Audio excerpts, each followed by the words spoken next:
कि UK study visa course क्या है।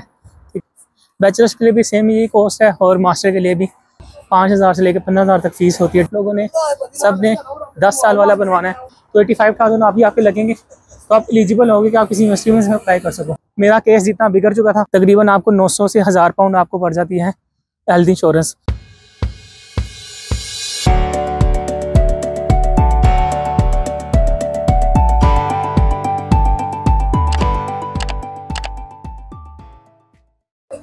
हेलो, अस्सलाम वालेकुम, वेलकम आप सबका न्यू वीडियो में। तो आज की वीडियो का टॉपिक है कि यूके स्टडी वीज़ा कोर्स क्या है, कि कितने पैसे हों तो इंसान कोई भी स्टूडेंट वो यहाँ पे स्टडी वीज़ा पे यूके आ सकता है। मैं शुरू से जीरो से लेके स्टार्ट करूँगा। सबसे पहले कोई भी स्टूडेंट है जिसका अभी सिर्फ इसने डिग्री करा है, लास्ट सेमेस्टर में है या कॉलेज में है, तो बैचलर्स के लिए भी सेम यही कोर्स है और मास्टर के लिए भी। बस ये होता है कि बैचलर्स वालों की डिग्री जब वो 3 साल की होती है तो उनकी IHS फीस डिफरेंट होती है। तो सबसे पहले स्टार्ट करते हैं पासपोर्ट से। तो पाकिस्तान में या इंडिया का तो पता नहीं, पाकिस्तान में पासपोर्ट बनवाने के लिए 5,000 से लेकर 15,000 तक फीस होती है। डिपेंड करता है कि आप कितने साल वाला बनवा रहे हो, अर्जेंट बनवा रहे हो, नॉर्मल बनवा रहे हो। तो मेरा मशवरा यही होगा कि आप लोगों ने सब ने 10 साल वाला बनवाना है। बेशक उस पर 1-2 हज़ार एक्स्ट्रा लग रहे हो, आपने वो बनवा लेना है। और डिपेंड करता है कि आजकल वैसे मैंने सुना है कि बीच में थोड़ी सर्विसिंग की स्लो हुई थी तो पासपोर्ट थोड़े लेट मिल रहे थे। तो आपने 10 वाला पासपोर्ट बनवाना है, उसमें आपकी अप्रोक्सीमेटली कॉस्ट मैं डाल देता हूँ 15,000 आपके लगेंगे पासपोर्ट पे। और इसके बाद आप किसी भी यूनिवर्सिटी में आपने अप्लाई करना है तो आपके पास इंग्लिश रिक्वायरमेंट होनी चाहिए, IELTS, PT या लैंग्वेज सेट या ऑक्सफोर्ड टेस्ट वगैरह।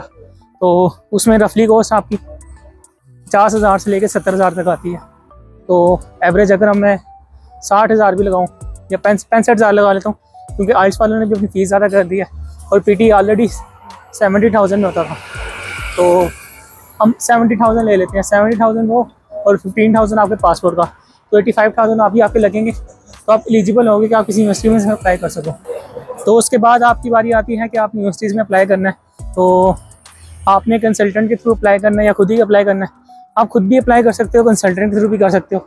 तो लेकिन मेरा मशवरा ये है कि आप कंसल्टेंट के थ्रू करवा लो, अगर आपका कोई बंदा उसको रेफ़र कर दे। तो यूनिवर्सिटी में अप्लाई करने तक तो आप खुद अप्लाई कर सकते हो, लेकिन जब आपकी अप्लाई हो जाए, अनकंडीशनल लेटर आ जाए, तो मेरा मशवरा यही है उसके बाद कोई कंसल्टेंट हायर कर लें और उसको अपनी यूनिवर्सिटी के साथ लिंक करवा लें। काफ़ी कंसल्टेंट जो हैं वो लाहौर की बात करूँ अगर मैं, तो फ्री ऑफ कॉस्ट 3 यूनिवर्सिटीज़ में आपका अप्लाई कर देते हैं। तो अगर आपने उसके अलावा कराना होगा तो वो आपसे 50,000 चार्ज करते हैं। तो लेकिन मार्केट में जैसे फैसलाबाद या इधर उधर सिटीज़ में मैंने देखा है, गुजरांवाला में भी, कि वो आप लोगों से 50,000 लेते हैं। उसमें कहते हैं कि हम आपका स्टडी वीज़ा से लेके स्टडी एप्लीकेशन से लेके स्टडी वीज़ा तक सारी एप्लीकेशन हम आपकी करेंगे।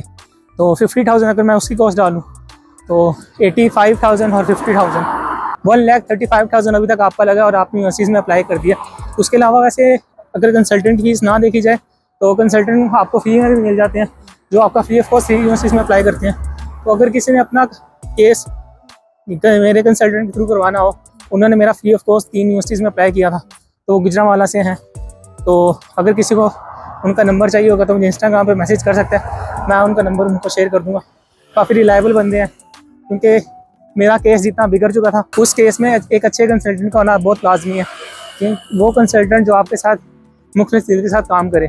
तो मैं उनका एहसान आज तक याद रखूँगा, क्योंकि मैं इस तरह फंस चुका था कि मेरी एक तरफ से स्कॉलरशिप नहीं, मेरी एक तरफ से इंटेक ज़ाया हो रही थी, लेकिन तलहा भाई थे जिन्होंने मेरे साथ बहुत अच्छा कोऑपरेट किया। तो अगर किसी को उनका नंबर चाहिए होगा तो मैं इंस्टाग्राम पे मुझे मैसेज करके मैं उनको नंबर शेयर कर दूँगा।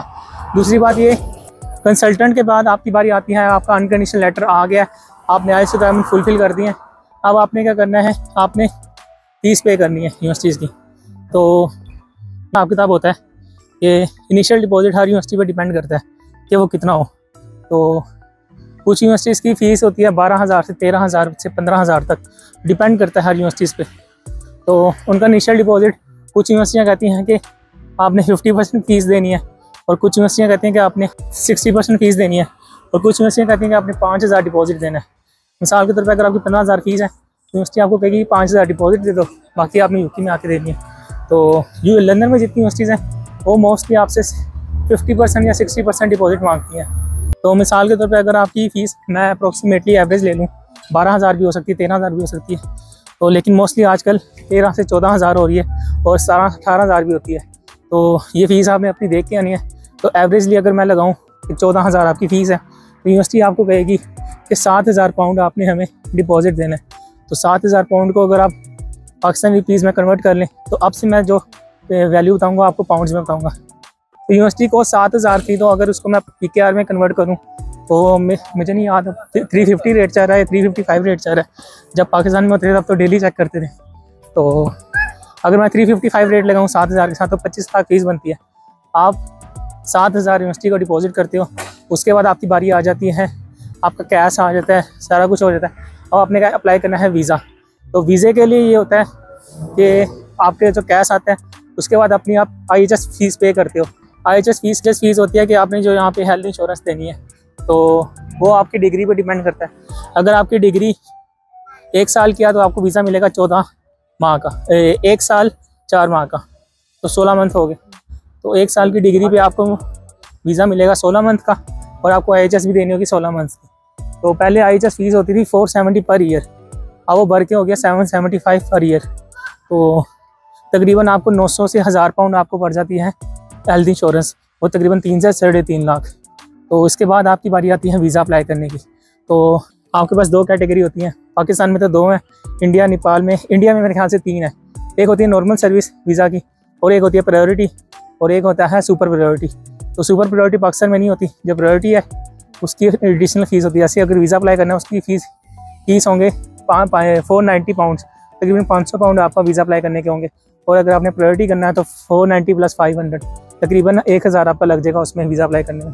लेकिन प्रायोरिटी में होता है आपका 1 हफ्ते में वीज़ा, 1 से 2 हफ्ते में वीज़ा आ जाता है, लेकिन वो कंफर्म नहीं होता, डिपेंड करता है यूनिवर्सिटी और एम्बेसी पे। तकरीबन 1000 पाउंड आपने हेल्थ इंश्योरेंस दी, उसके अलावा तकरीबन अगर आपने नॉर्मल वीज़ा अप्लाई किया तो 500 पाउंड आपने वीज़ा एप्लीकेशन फ़ीस दी। अगर आपने सुपर प्रायोरिटी किया तो आपने 1000, तो 1500 आप ले लें, 1500 आपने दिया IHS और फीस। तो उसके बाद ये होता है कि आपने बाय करना होती है टिकट। तो टिकट आपको डिपेंड करता है 1.5 लाख से लेकर 2 लाख तक मिलती है। अगर आप जल्दी कर देंगे, मतलब आप 2-3 वीक पहले अगर आपने कर लें तो आपको जो टिकट है वो सस्ती मिल जाती है। तो ये एग्जैक्ट फिगर जो है वो तो मैं स्क्रीन पे कैलकुलेट करके आपको बाद में दिखा दूँगा। तो रफली एस्टीमेट अगर मैं लगाऊँ तो 33 to 35 लाख, 33 से 35 लाख तक आपका खर्चा आता है। ये सिर्फ खर्चा है आपका यहाँ आने तक का। इसके बाद आपको यहाँ आके इनिशियल डेज़ के लिए आपको खर्चे लेके आने हैं, मतलब आप 2 मंथ का या 3 मंथ का एक्सपीरियंस आपने अपना खर्चा लेके आना है। उसमें है कि आप 2000 से 3000 अगर लंदन आ रहे तो 2000 से 3000 अपने पाउंड्स लेके आने हैं, ताकि जो शुरू में आपकी इन्वेस्टमेंट होनी है, सिक्योरिटी का बैच अप्लाई होना है, आपने यहाँ पे आके रेंट देना, आपने आपको ग्रोसरी करनी है, तो उन सारी चीज़ों में आपके लगेंगे। तो वो सारे एक्सपेंस जो है वो एडिशनल है। तो रफली एस्टीमेट अगर मैं आपको बताऊँ तो स्टडी वीज़ा कॉस्ट पे अंडर 40 लाख आपका काम हो जाता है और आप स्टडी वीज़ा भी इधर आ जाते हो। तो ये है कि वो वर्थ इट है या नहीं, वो आपके डिपेंड करता है कि अगर आपकी डिग्री ऐसी है जिसका बाद में स्कोप है, अगर आप 1 साल टफ गुजार भी लोगे, PSW अपने पैसे कमा लोगे और उन 2 साल में आपने अपनी स्पॉन्सरशिप जॉब लेनी होगी। तो ये सारा डिपेंड करता है लक पे। और ऐसा नहीं है कि जो भी यहाँ पे स्टूडेंट वीज़ा पे आता है वो खवार होता है, और ऐसा भी नहीं है कि जो स्टूडेंट वीज़े पे आता है वो यहाँ पे पैसा ही कमाता है। तो ये सारी चीज़ें डिपेंड करती हैं आपके लक पे और आपकी विलिंगनेस पे। तो ये मैंने आपको रफली एस्टिमेट कॉस्ट बता दी थी। अप एंड डाउन हो सकती है, लेकिन जो मेन खर्चा होता था वो मैंने आपको बता दिया है। तो आज की वीडियो यहीं तक थी। उम्मीद करते हैं आपको वीडियो पसंद आई होगी। वीडियो को कर दें लाइक, चैनल को कर दें सब्सक्राइब। आपसे मुलाकात है इंशाल्लाह नेक्स्ट वीडियो में। टिल देन टेक केयर, अल्लाह हाफिज़।